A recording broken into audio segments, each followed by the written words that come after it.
ये m मास का एक ब्लॉक है, इसके ऊपर एक रॉड को टिका करके इस तरीके से रखा गया है कि इस रॉड के इस लोअर एंड को हमने हिंज कर दिया है। इस हिंज के अबाउट ये रॉड बिना किसी फ्रिक्शन के घूम सकती है। इस रॉड की टोटल लेंथ है 3L, ये लेंथ है L, और इतने सेगमेंट का इतने हिस्से का लेंथ है 2L, मतलब टोटल लेंथ हो गई 3L। रॉड का मास है m, ब्लॉक का भी मास है m, और इस ब्लॉक की जो हाइट है ये L के बराबर है। फ्लोर परफेक्टली स्मूथ है। पहले हम पूरे सिस्टम को होल्ड किए हुए थे, फिर हम इसको रिलीज कर देंगे। अब इसमें आपको बहुत सी चीजें बताना है। रिलीज करने के फौरन बाद आपको बताना है ब्लॉक का एक्सेलरेशन कितना है, रॉड का एक्सेलरेशन कितना है। कहीं पर कोई फ्रिक्शन नहीं है, यहां पर भी नहीं है और यहां पर भी नहीं है। So what is the acceleration of the block and what is the angular acceleration of the rod. और यह भी बताना है कि इस हिंज से इस रॉड पर टोटल कितना फोर्स लगा वो बताना है। अब देखो इसमें हम क्या करेंगे, ये तो क्लियर है, रॉड अपने वेट की वजह से जब ब्लॉक को दबाएगी तो ब्लॉक राइट में स्लिप करते हुए जाएगा, तो इसमें कुछ एक्सेलरेशन होगा राइट में। मान लो ये एक्सेलरेशन है a के बराबर। ये रॉड इस ब्लॉक पर अपनी लेंथ के परपेंडिकुलर एक नॉर्मल कांटेक्ट फोर्स लगाएगी n। ये एंगल जो है ना, ये हमें पता है, जो डायमेंशंस दिए हैं उसके हिसाब से ये कितना है L और ये कितना है 2L। तो साइन थीटा कितना बन जाएगा,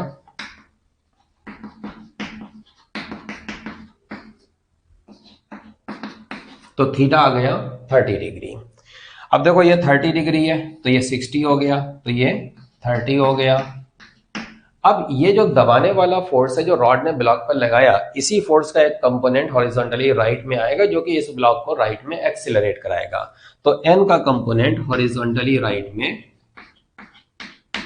ये होना चाहिए मास इनटू एक्सेलरेशन के बराबर। हमें ना n पता है ना हमें a पता है। अब देखते हैं जरा रॉड को। रॉड पर देखो क्या है, एक n लग रहा है, एक उसके मिड पॉइंट पर mg लग रहा है। बाकी यहां से भी कुछ फोर्सेस लगेंगे, उनकी बात हम बाद में कर लेंगे, क्योंकि वो फोर्सेस सब यहीं से पार होंगे तो उनका कोई टॉर्क तो लगेगा नहीं। हमें कैलकुलेट करना है इस पॉइंट के अबाउट टॉर्क। जब ये ब्लॉक राइट में चलेगा तो ये रॉड क्लॉकवाइज डायरेक्शन में घूमेगी, इसमें कुछ एंगुलर एक्सेलरेशन होगा और वो टॉर्क से आएगा। तो let us consider the torque about this point. इस पॉइंट के अबाउट mg का टॉर्क है क्लॉकवाइज डायरेक्शन में, टोटल लेंथ 3L है, तो ये आधी लेंथ हो गई 3L/2, तो ये बनेगा 3L/2 cos theta.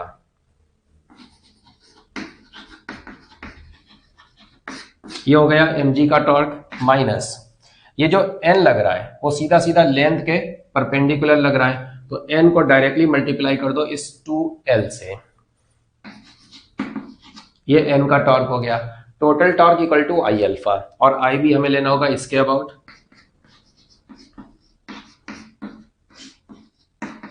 I alpha. ठीक है, ये हमने लिख दिया सेकंड इक्वेशन। वेरिएबल हमने क्या क्या लगाया, a लगाया, n लगाया, अल्फा लगाया। तीन वेरिएबल लगा रखे हैं और इक्वेशन अभी तक हमने केवल दो लिखे हैं, तो तीसरा इक्वेशन हमें और लिखना पड़ेगा। अब वो हम कैसे लिखेंगे उसको देखो। अगर ये रॉड अल्फा एंगुलर एक्सेलरेशन से घूमे अबाउट दिस पॉइंट, तो सोचो कि ये जो पॉइंट होगा रॉड के इस पॉइंट में इस डायरेक्शन में एक्सेलरेशन आएगा, कितना आएगा, ये डिस्टेंस है 2L इंटू अल्फा, ये एक्सेलरेशन रॉड के इस पॉइंट में आ जाएगा। और चूंकि रॉड का और ब्लॉक का कांटेक्ट तो छूटेगा नहीं, कांटेक्ट बना रहेगा, तो जो एक्सेलरेशन रॉड के इस पॉइंट का इस डायरेक्शन में है, एग्जैक्टली वही एक्सेलरेशन ब्लॉक के इस पॉइंट का इस डायरेक्शन में होना चाहिए। ब्लॉक का टोटल एक्सेलरेशन a, उसका कंपोनेंट आएगा एक इस डायरेक्शन में, कितना आएगा a cos 60, वो a cos 60 इस एक्सेलरेशन के बराबर होना चाहिए। So we can say a cos 60 degree this is equal to 2L into alpha. ये हो गया तीसरा इक्वेशन।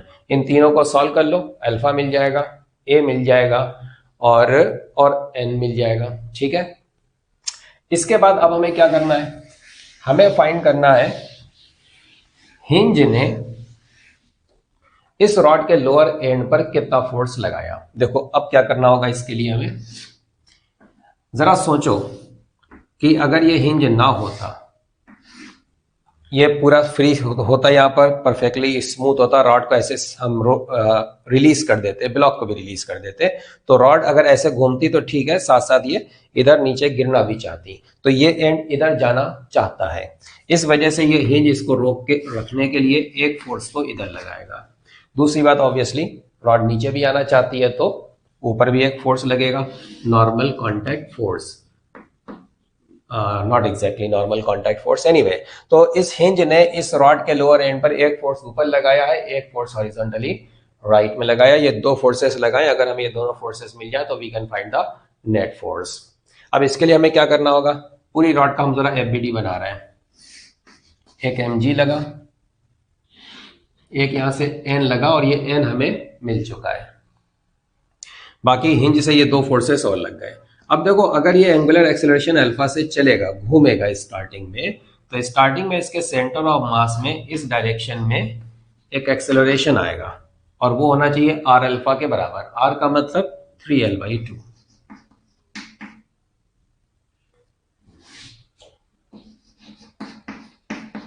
तो ये इसका सेंटर ऑफ मास का एक्सेलरेशन है। इस एक्सेलरेशन के दो कंपोनेंट्स बनेंगे। ये एंगल हमें पता है 30 डिग्री, ये है 60, ये है 30। तो एसीएम का एक कंपोनेंट इधर आएगा डाउनवर्ड डायरेक्शन में, एक राइट में आएगा। लेट अस से दिस इज ए एक्स, और ये बन जाएगा,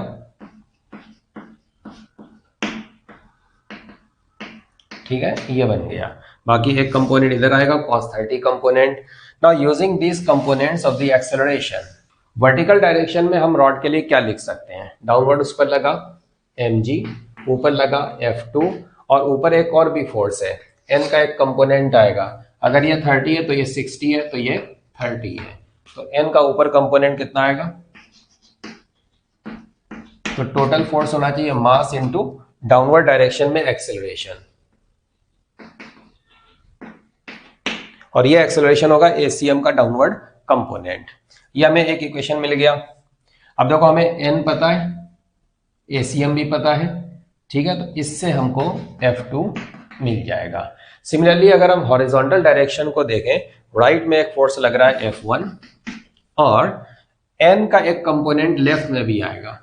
कितना आएगा, n sin 30, और ये होना चाहिए मास इनटू हॉरिजॉन्टल एक्सेलरेशन के बराबर।